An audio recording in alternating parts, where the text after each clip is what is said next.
School's about to be in session. I've got a marker, a whiteboard, and a cheat sheet, and I'm not afraid to use them.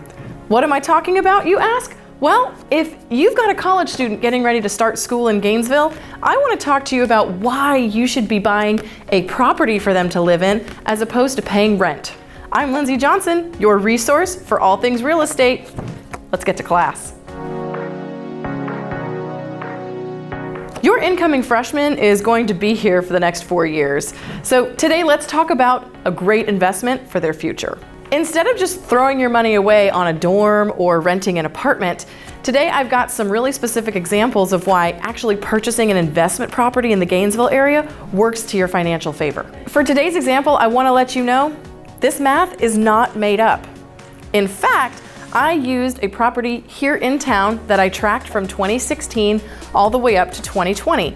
It's on Southwest 35th Place, which, if you're not familiar with Gainesville, is a really popular student location.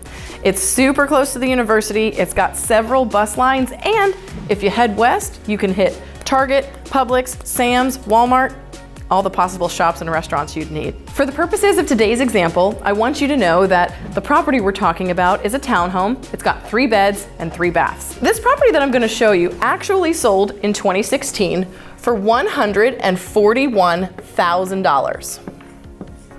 Now, this is where I'm going to take a little creative license, and let's just say you did 10% as your down payment. That would leave your mortgage at $126,900. And for this 3-bedroom townhome, the average mortgage for this price is going to be about $900 per month. When I looked up the rentals in 2016 for this property, they generally ran in that subdivision for $1,300 a month. If you've got a 3-bedroom, you can split that 3 ways. So each renter is going to pay $434 per month.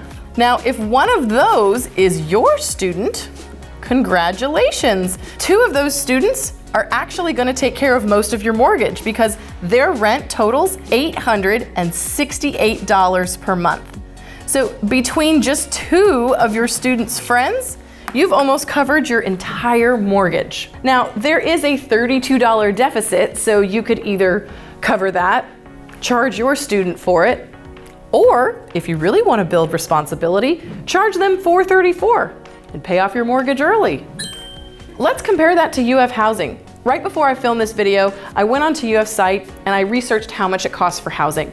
And generally per semester, you're looking at $29.61 per semester, which is approximately $740 a month. So even with this rental rate here, you're still getting a lot more bang for your buck. Now, here's one thing I do want to caution you against. If you're looking at purchasing a house for your student and their friends, if it's within the Gainesville city limits, just know that there is a rule that no more than 3 unrelated people can live in the same house together. So if you buy a 5-bedroom house, you better hope that several of those people are siblings. Let's jump 4 years ahead.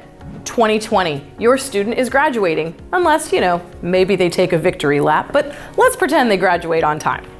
If you go to sell in 2020, the property that I was tracking actually sold for $180,000. Let's take the remainder of your mortgage.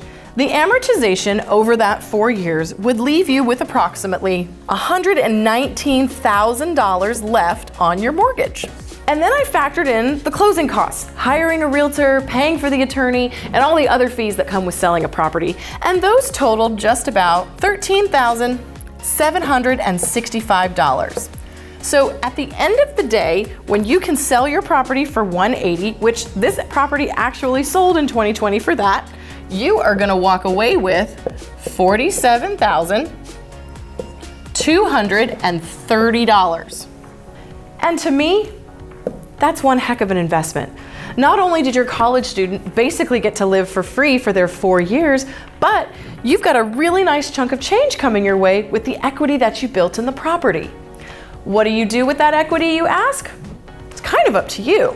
You could use it to put into another property. You could even be really generous to your graduate and give it to them as a graduation gift. Or maybe if they're going to graduate school, you help get them started. whatever you do with the money, make sure you check in with your CPA and your financial advisor, because they're going to be the ones to give you the best advice of how to use those funds. But math doesn't lie, and I think it's a pretty good argument for why you should avoid spending money on a rental or a dorm when you can actually make your money work for you. I've had a ton of fun getting to use my marker and my whiteboard. I think it breathes into my inner teacher.